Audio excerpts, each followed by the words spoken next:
BTC চুক্তিত ৰূপায়ণটো আজিলৈকে এটা হোৱা নাই, সেইটো হ'ল কাৰ্বি আংলঙৰ বড়োসকলৰ ST কৰা, সেইটো আজিলৈকে হোৱা নাই। বাকীটো পূৰা 100% হৈছে বুলি আমি ক'ব পাৰোঁ। আমাৰ চুক্তিত যেনিবা চেইটি আছিল, চেইটিটো হৈ গ'ল, বা বিভিন্ন ডেভেলপমেণ্টৰ কাম আছিলে, সেইটো হৈ গ'ল। মুঠতে বিটিচি চুক্তি হিচাপে ৰূপায়ণ কৰিব লগা আৰু ইমান কিবা নাই, মুঠতে হৈ আছে। আৰু সেইদিনা নতুন চুক্তিত বহুত কিবা কিবি সোমাইছে, সেইটো আমি চাম পাৰ্ট বাই পাৰ্ট ইমপ্লিমেণ্ট কৰিবৰ কাৰণে। এক্সক্ৰেচিয়াটো হৈ গ'ল, এক্সক্ৰেচিয়া হৈ গ'ল, এক্সক্ৰেচিয়া চবেই পাইছে। আৰু আমি NDFB শ্বহীদসকলৰ কাৰণে কি দিব পাৰে আমি BTCত আমি ডিছকাশ্যন কৰিম। আপোনালোকে ডাইৰেক্ট ফাণ্ডিং কৰে? নাই, সেইদিনাতো চুক্তিৰ সময়ত সেইবিলাক হ'ব লাগিছিল, আমি প্ৰপ'জাল দিছিল, এইবিলাক হোৱা নাই। সেইটো চুক্তিটো যেনিবা NDFB আৰু এপছুৰ লগত হৈছে, কিয় বা হৈছে হোৱা নাই সেইটো মই ক'ব নোৱাৰোঁ। মুঠতে আমি এইটো ক্লজ বাই ক্লজ আমি ডিছকাশ্যন কৰি চাম গভৰ্ণমেণ্টৰ লগত। আজি প্ৰগ্ৰাম কি 28 জানুৱাৰীটো হ'ব, কেলৈ নহয়, সেইটো মানে এটা শান্তি চুক্তি হ'ল, সেইটো মানে উদযাপন কৰিবই লাগিব। এইটো এটা আমাৰ বড়ো সমাজৰ যিটো গান কালচাৰ, সেইটো বহুত ডাঙৰ কথা, সেইটো আমাৰ সমাজত নাই এই চুক্তিৰ সময়ৰ পৰা।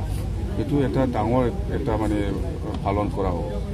গতিকে আমাৰ যিসকল আমাৰ আজি মেট্ৰিক পৰীক্ষা দি আছে, যিমান ছাত্ৰ ছাত্ৰীসকল আছে, ভগৱানে মংগল কৰক, সেইটো মই কামনা কৰিছোঁ। Thank you. আমি সকলোকে আমন্ত্ৰণ দিছোঁ। আকচুৰ যিহেতু চুক্তিকাৰী হিচাপে আছে, সিহঁতক আমি ইনভাইটেশ্যন দিছে, আহে নাহে বেলেগ কথা। NDFB 4টা বৰ্ডৰ লিডাৰসকলক আমি ইনভাইটেশ্যন দিছোঁ, আহে নাহে বেলেগ কথা।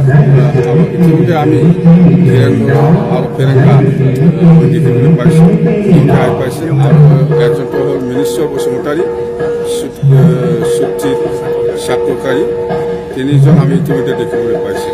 তেওঁলোক ভালে হৈ যাওক আজিৰ এই মিটিংটো, সেইটোকে মই মিলিজুলি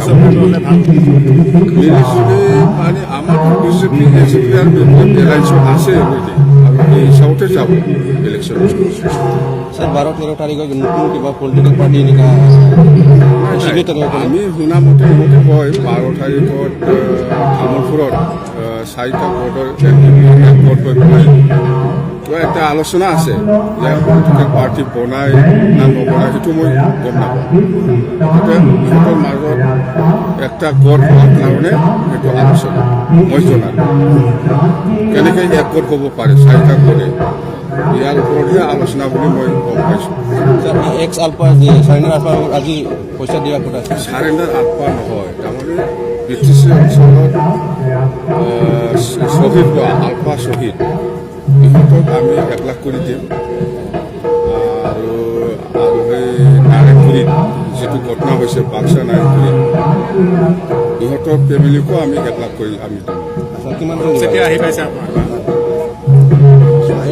অনুপ চেতিয়া ডাঙৰীয়া আহি পাইছে ইতিমধ্যে।